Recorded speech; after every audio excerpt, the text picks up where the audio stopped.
Hello প্রিয় বন্ধুরা, কেমন আছো? আশা করি সকলেই ভালো আছো। আবারও চলে আসলাম নতুন একটি গল্প নিয়ে। আমি 23 বছর বয়সের যুবক। আমার আজ মনটা কেমন করছে। বারান্দায় বসে বসে নিতর দেহে বৃষ্টির খেলা দেখছি। মন জুড়ে চিনচিন করছে। বড়ই একা লাগছে। কিছু একটা আমার নেই। আমার কিছু একটা চাই। ভাইয়া, কি করছিস? আমি হম্বিতম্বি করে চেয়ে দেখি আকাশি নীল টি শার্ট পরে আমার গা ঘেঁষে দাঁড়িয়ে আছে আমার ছোট বোন কান্তা। আমি মুখ তুলে বলি, বসে আছি, বৃষ্টি দেখছি। তা আমি দেখছি ভাইয়া, কিন্তু তোমাকে খুব বিষণ্ণতা, একাকিত্বের ভেতর ডুবে থাকা মনে হচ্ছে। তোমাকে আমি অনেকবার বলেছি জলি আপার আহ্বানে সাড়া দাও। জলি আপা তোমার জন্য পাগল। দুইজনে বসে বৃষ্টির খেলা দেখতে খুব মজা পাবে। কান্তা আমার 2 বছরের ছোট, ভীষণ চটপটে হাসি খুশি মেয়ে। যেমন সুন্দরী তেমন লেখাপড়াতেও খুব ভালো। আমি জীবনেও কান্তার সাথে কথায় জয়ী হতে পারি না। কান্তা কথার সাথে কথা মিলিয়ে খুব সাবলীলভাবে কাবু করে দেয়। আমাদের মাঝে খুব মিল। ভাই বোনের সম্পর্ক হলেও তুই তুকারি সম্পর্ক। বাহিরে গেলে কেউ বুঝতেই পারে না যে আমরা ভাই বোন। সবাই মনে করে বন্ধু।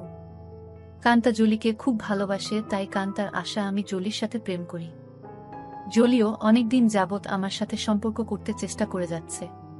কান্তা আমাকে খুব ভালোবাসে।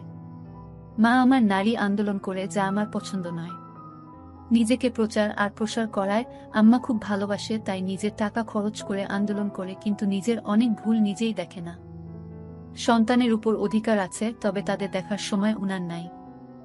আমরা ভাই বোন ছোট থেকেই কেয়ার করি না আম্মাকে। আব্বা খুব ব্যস্ত ব্যবসায়ী মানুষ। তিনি আমাদেরকে টাকা দিলেই সব দায়িত্ব শেষ, এমন ধারণা পোষণ করেন। দেশ বিদেশ ঘুরে বেড়ায়।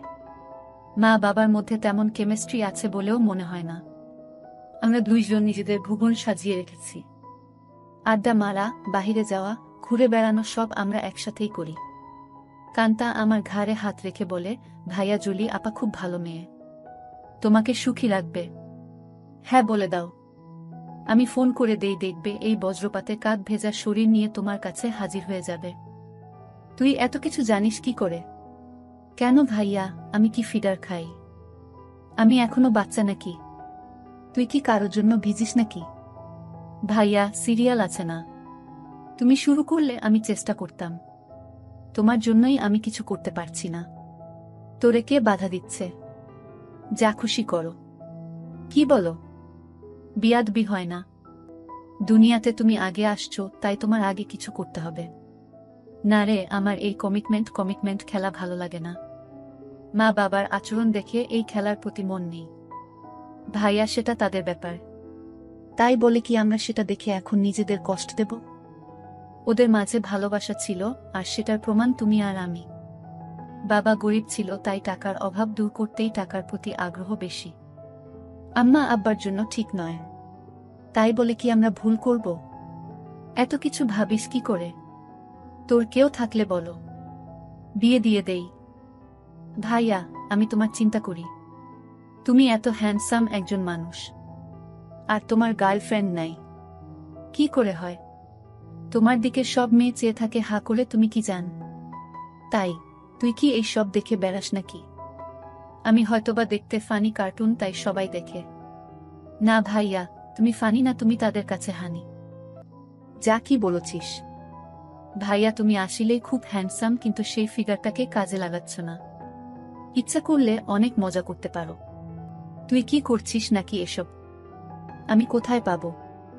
কেউ আমাকে পছন্দ করে না। সবসময় তোমার সাথেই থাকি। অপরিচিত সবাই মনে করে তুমি আমার বয়ফ্রেন্ড। ভাই বোন হলেও তো আমরা ফ্রেন্ডের মতোই চলি। ফ্রেন্ডের মতো, কিন্তু বয়ফ্রেন্ড না ভাইয়া। তবে তুমি আমার ভাইয়া না হলে জোর করে হলেও তোমাকে বয়ফ্রেন্ড বানিয়ে নিতাম।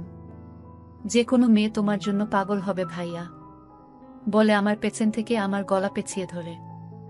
আমি বাধা না দিয়ে বসে থাকি। হাত বাড়িয়ে দাও, এনজয় করো। কান্তার হাত যেন থামছেই না। আমি হাত ধরে ছাড়ানোর চেষ্টা করে বলি, কিরে তোর কি হয়েছে? তুই কি জলি হয়ে গেছিস নাকি? কেন ভাইয়া, আমাকে কি জলি আপা মনে হচ্ছে? আমি তো জলি আপারও মতো না। কে বলছে? তুই অনেক সুন্দরী। কে আছে তোর মতো এত সুন্দর? আমি যদি তোমার বোন না হতাম তুমি কি আমার সাথে প্রেম করতে? অবশ্যই করতাম।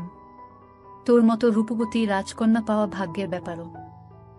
আমার দিকে চেয়ে থেকে বলে, ধন্যবাদ ভাইয়া, তোমার কাছ থেকে কমপ্লিমেন্ট পেয়ে আমি অনেক খুশি। আমার দিকে চেয়ে বলে, সরি ভাইয়া। উঠে দাঁড়িয়ে রুমে চলে যায়। আমি সেখানে বসে থাকি অনেকক্ষণ। কাজের মেয়ে ডাকে সাড়া দিয়ে খাবার খেতে যাই। কান্তা আজ খাবে না, তাই আমি একাই খেয়ে রুমে গিয়ে ঘুমিয়ে যাই। কান্তার সাথে আমার দেখা হয় না আজ 2 দিন। লজ্জায় আমিও দেখা করার ইচ্ছা করিনি, কিন্তু আজ আমাদের নানিকে দেখতে যাওয়ার কথা এবং খালাতো ভাইয়ের বিয়ের ব্যাপারে আমাদের অনুষ্ঠানের পরিকল্পনা নিয়ে সকল আত্মীয়স্বজন নিয়ে মিটিং আছে সন্ধ্যায় খালার বাসায়। কান্তার মোবাইলে টেক্সট দিয়ে আমাকে জানিয়ে রেখে বলে সে খালার বাসায় চলে যাবে, যেন আমি মিস না করি, কিন্তু নানির বাসায় সে যাবে না। আমি নানির বাসা থেকে খালার বাসায় গিয়ে দেখি সবাই বসে আছে। আমাদের মিটিং শেষ করে রাত 12। একটা হোভার ডেকে বাসায় আসি। প্রায় সবাই গাড়ি নিয়েছিল, কিন্তু কান্তা কারো লিফট নিতে নারাজ। বাসায় এসে যার যার রুমে চলে যাই। আম্মা জানতে চাইল মিটিং কেমন হলো এবং আমরা কি করব। আমরা দুইজনই কালকে বলবো বলে বিদায় নিই। আম্মা শুধু বলল, আগামীকাল আমরা কক্সবাজার যাব, তোরা কি যেতে চাস নাকি? আমি বললাম না। কান্তা জবাব না দিয়ে চলে যায়। আব্বা আম্মা দুপুরের ফ্লাইটে কক্সবাজার চলে গেলে আমি আর কান্তা বাসায় বসে আছি। তখন কান্তা বলে, ভাইয়া চলো আজ আমরা বাহিরে ডিনার করি। আমি রাজি হতেই কান্তা ধন্যবাদ দিয়ে কাজের মেয়েকে বলে, আমরা রাতে খাবো না আজ, তুই ইচ্ছা করলে ছুটি নিতে পারিস, কালকেও আমরা থাকবো না। আমাদের আগেই কাজের মেয়ে চলে যায় তার স্বামীর বাসায়। আমরা বিকালে বাহির হই ডিনারের জন্য। কান্তা ইচ্ছা করে খুব সুন্দর একটা ড্রেস পরে। দেখতে খুব সুন্দর লাগছিল। ড্রেস দেখে কেউ বলবে না আমি তার ভাই। ভাইয়ের সাথে ডিনার করতে যাচ্ছে। কান্তার চেয়ে থাকা যেন আমার ভালো লাগছে না। কি যেন সে বলতে চায়, কি যেন লুকিয়ে আছে কান্তার ভেতরে। ভাইয়া তুই আমার প্রতি রেগে আছিস? সেটা কিন্তু একটা ফান ছিল, কেমন করে যেন একটু বেশি হয়ে গেল, তাই না? সরি ভাইয়া, বাদ দে সেই কথা। আমরা তো ভাই বোন, কিন্তু বন্ধুও বটে। আমরা ডিনার করে রাত 10টায় আমরা বাসায় চলে আসি। কান্তা ড্রেস চেঞ্জ করে নিচে টিভি দেখতে আসলে দেখে আমি বসে আছি। ভাইয়া চেঞ্জ করে আস, মুভি দেখব। আগামীকাল কয়েকজনকে ডেকে নিয়ে পার্টি দেব। কি বলো? বেশি না, তুই যাকে ইচ্ছা বলে দিস আসতে। আমি রাজি, যেন ওসব জিনিস না আনে। আমি একটা শর্ট পরে নিচে এসে একটা হিন্দি মুভি দেখছি। অনেকক্ষণ কান্তা কোনো কথাই বলেনি। অন্য সময় মুভি পছন্দ না হলে বা সাউন্ড বেশি কম নিয়ে ঝগড়া করে। আমি প্রথম কথা বলি, কিরে কান্তা কফি খাবি? দাঁড়াও ভাইয়া, আমি বানিয়ে নিয়ে আসি বলে কিচেনে চলে যায় এবং কেটলিতে পানির সুইচটা দিয়ে অপেক্ষা করে। আমিও গিয়ে পাশে দাঁড়াই আর বলি, তোর মন খারাপ নাকি? কিছু তো বল। না ভাইয়া, আমার সেই ভুলের জন্য খারাপ লাগছে। কি যে বলিস, কি হয়েছে? আমি কিছু মনে করি নাই। ভালোই লেগেছে। ভালোই লেগেছে কথাটা বললাম কারণ কান্তা যেন সহজ হয় একটু, তা আমি তখনই বুঝেছিলাম। কফি নিয়ে আমরা সোফায় পাশাপাশি বসে টিভি দেখছি। কান্তা আমার গাড়ে মাথা রেখে বলে, ভাইয়ে তুমি আম্মা আব্বাকে বলে আমাকে বিয়ে দিয়ে দাও। এত তাড়াতাড়ি বিয়ে করতে চাস কেন? আমি, না ভাইয়া, তুমিও করো। আমাদের তো আর লেখাপড়া করে চাকরি করতে হবে না। কান্তা তুই আমার ছোট বোন, খুব আদরের। আমি চাই না সামান্য একটু ভুলের জন্য আমাদের জীবন নষ্ট হোক। ভুলের মাঝে আমরা বেঁচে থাকি। ভাইয়া আমাদের সম্পর্কে ফাটল ধরবে না। কান্তা এইসব তুই শিখলে কোথায়? ভাইয়া, বয়স হয়েছে, মুভি দেখি, আর আমার কাছে রাবারের একটা আছে, সেটা দিয়ে প্রতিরাত প্র্যাকটিস করি। সব শিক্ষার বড় শিক্ষা হলো সেটা। কান্তা আমার কানের কাছে বলে, ধন্যবাদ ভাইয়া, তুমি তো বাজিমাত করে দিয়েছ। আমার খালতো ভাই সোহানের বিয়ে আগামীকাল। আমরা খালাতো মামাতো ভাই বোন 15 জন, আর সোহান সবার বড়। ভাই 10 জন আর বোন 5 জন। এই প্রথম একজন ভাইয়ের বিয়ে। গত বছর সোহানের বোন লিজার বিয়ে হয়েছে। অনেক আনন্দ ফুর্তি করেছি আমরা। কান্তা আর লিজা আমাদের সকল ম্যানেজমেন্টের দায়িত্ব নিয়েছে। খুব ব্যস্ত। আজও সকাল সকাল চলে গেছে। সোহান ভাইয়াদের ছাদে ডিজে পার্টির আয়োজন হবে আজ রাতে। আব্বুর ক্লায়েন্ট ঢাকায় কানাডা থেকে আসছে, তাই সকাল সকাল হোটেল থেকে তাদের নিয়ে ব্রেকফাস্ট করে ফ্যাক্টরি পরিদর্শন করতে হবে। আম্মু অনেক রাগ করেছে, কারণ আম্মু চায় বিয়ের বাড়িতে যেন থাকে। বিয়ের দিন সারাদিন ছুটি আছে বলে আব্বু চলে যায়। আমি 11টায় ঘুম থেকে উঠে দেখি সেজেগুজে বসে আছে, খালার বাসায় যাবে এবং সেখান থেকে মেয়ের বাড়িতে কিছু জিনিস নিয়ে যেতে হবে। আমাকে দেখেই বলে, কিরে আজ অন্তত একটু তাড়াতাড়ি উঠলে কি হয়। কাজের মেয়েকে না বলে আজ নিজেই নাস্তা দেয় আমাকে, আর ফোনে বড় খালার সাথে স্পিকারে দিয়ে কথা বলছে। ড্রাইভার আমাদের বাসার সামনে বসে আছে, যেন তাড়াতাড়ি যায়। কি ব্যাপার আম্মু, আজ নিজে এত আদর করে নাস্তা দিচ্ছ ব্যস্ততার মাঝেও? ফোনে থেকেই আম্মু বলে, তুইও তো আম্মুকে আদর করে অনেক কিছু খাইছিস, তাই একটু চামচামি করছি যেন আসল জিনিসটা পাই। বড় খালা বলে, কার সাথে কথা বলছিস? ছাবিনা? ছাবিনা আমার মায়ের নাম। আপি অঙ্কিত। এখন ঘুম ভাঙল। সবাই ভাবছে অঙ্কিত রাগ করেছে, ওকে সাথে করে নিয়ে আয়। ফোনটা অঙ্কিতকে দে। আপি শুনছে, কথা বলো। এই অঙ্কিত, গতকাল আসলি না কেন? সবাই ভাবছে তুই রাগ করেছিস, কারো ফোন ধরিস নাই কাল বিকালে। রাগ করিব কেন? গতকাল আম্মুর একটা বিশেষ অ্যাসাইনমেন্ট নিয়ে ব্যস্ত ছিলাম, সেটা করে দিয়েছি, তাই আম্মু আজ খুব খুশি। 2টার আগেই চলে যাব খালা। আমার নাস্তা শেষ হতেই আম্মু এসে বলে, এই অঙ্কিত, এত ব্যস্ত হচ্ছ কেন? এই 3 দিন আমরা খুব ব্যস্ত থাকব। ওমা 3 দিন? ড্রাইভার বাহিরে বসে আছে, এখন যাও, দেখি সময় করে একটা কিছু করে দিব। কাজের মেয়েকে 3 দিন ছুটি দিয়ে আম্মু বলে, যা তোর স্বামীর সাথে এনজয় করো। 2000 টাকাও হাতে দেয়। শান্তা নামের কাজের মেয়েটা আমাদের পরিবারের খুব ভালো সম্পর্ক, আমরা সবাই নিজের মতোই ভালোবাসি।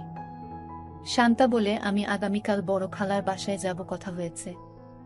আমি খালাকে বলেছি কাজে সহায়তার জন্য। তাহলে তো খুব ভালো, আমাকে না জানিয়ে তোরা সব ঠিক করে ফেলেছিস। খালা আমাকে চিঠি দিয়ে দাওয়াত দিয়েছে, অনেক কাজ আছে না? সোহান ভাইয়া অনেক ভালো মানুষ, তাই উনার বিয়েতে সাহায্য করতেই হবে। ঠিক আছে, যা। বাহিরে ড্রাইভারকে গিয়ে বলো আমার 5 মিনিট লাগবে, তুইও দাঁড়িয়ে থাক, তোকে নামিয়ে দিব। আমাকে আম্মু বলে, অঙ্কিত একটু উপরে আয় তো তাড়াতাড়ি বলে সিঁড়ি দিয়ে চলে যায়। আমি উপরে যেতেই আমার বলে, অঙ্কিত যেতে মন চাইছে না। এখন যাও, কথা দিলাম আজ সন্ধ্যায় কিছু একটা করে দিব। আজ অনেক দিন পর আমার শখের বাইকটা বাহির করে ঠিক সময় খালার বাসায় পৌঁছে যাই। বাড়িটা খুব সুন্দর করে সাজিয়েছে। গুলশানে এমন 3 তালা বাড়ি আর সামনে পেছনে বাগানওয়ালা বাড়ি খুব কম। এক পাশের বাবুর্চিখানা বানিয়েছে, সেখানে মিতু আপা দায়িত্বে। যার যা দরকার মিতু আপা অর্ডার করে। আমাকে দেখেই বলে, এনিথিং স্পেশাল লাগবে? না আপু, সবার স্পেশাল থেকে একটু একটু করে চেকে নিলেই আমার হবে। ভেতরে ঢুকেই কান্তার সাথে দেখা।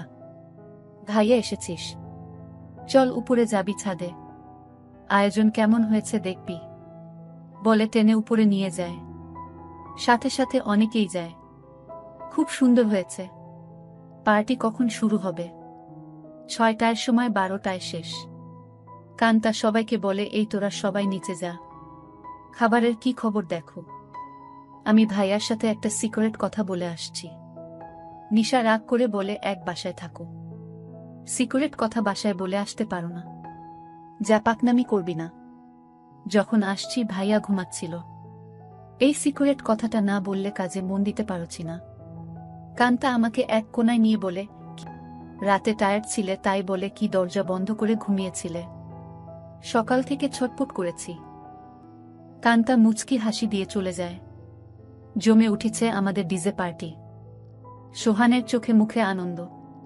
3 বছরের প্রেমিকা তিন্নি বউ হয়ে ঘরে আসছে। মা বাবা ভাই বোন বন্ধু বান্ধব মিলিয়ে প্রায় 15 জন মানুষ ছাদে খাচ্ছে, গল্প করছে, মিউজিক শুনছে, ড্যান্স করছে। আমার কাছে এই সব আনন্দ খুব বাড়াবাড়ি মনে হচ্ছে। অযথা টাকা পয়সা নষ্ট। দেশে অনেক গরিব আছে, সেই দিকে খেয়াল রাখা উচিত আমাদের। আমি কথা প্রসঙ্গে সোহান ভাইয়ার সাথে শেয়ার করি।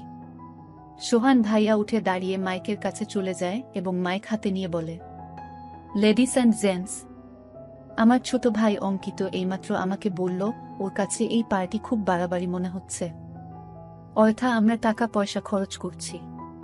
অঙ্কিতের কথাটা আমার ভালো লেগেছে। আমি আমার ব্যক্তিগত ফান্ড থেকে ৫ লক্ষ টাকা আমার খালা ছাবিনার মাধ্যমে গরিব অসহায় মহিলাদের সাহায্য করব। সবাই হাত তালি দিয়ে সোহান ভাইয়ার চেয়ে আমাকেই বেশি ধন্যবাদ জানায়। আম্মু আমার কাছে এসে বলে অনেক খুশি হয়েছি। আরও বেশ কয়েকজন এই ফান্ডে দান করেন। প্রায় ৩০ লক্ষ টাকার প্রমিস হয়। আম্মু মাইকে গিয়ে সবাইকে ধন্যবাদ জানিয়ে বলে কি করে সঠিকভাবে এই ফান্ড ভালো কাজে ব্যবহার হয়, সেই জন্য অঙ্কিত সোহান আমার সাথে কাজ করবে। সোহান ভাইয়া আমাকেই দায়িত্ব দিয়ে দেয় যেন আম্মুর সাথে কাজটা সঠিকভাবে করি। কান্তা আমাদের পাশে এসেই বলে, কি খবর ভাইয়া, আম্মুর নতুন পার্টনার হয়ে গেলে? আমি কান্তাকে বলি, তুই ইচ্ছা করলে আমাদের পার্টনার হতে পারিস। বিনিময়ে কিছু দিতে হবে নাকি? আমাকে কিছু দিয়ে দিস হয়ে যাবে। এই কথাই তো আম্মু বলছিল, আর তুই চলে আসলি। দিয়ে দিব, নিয়ে যেও, পার্টনার হতে চাই বলে চলে গেল। আম্মু আবার বলে, এই অঙ্কিত কিছু বলো না। আম্মু কথা শেষ করতে না করতেই ফোন বেজে ওঠে। আম্মুর খুব ঘনিষ্ঠ বান্ধবীর স্বামী কার অ্যাক্সিডেন্ট করেছে। আম্মুর সাহায্য চায়।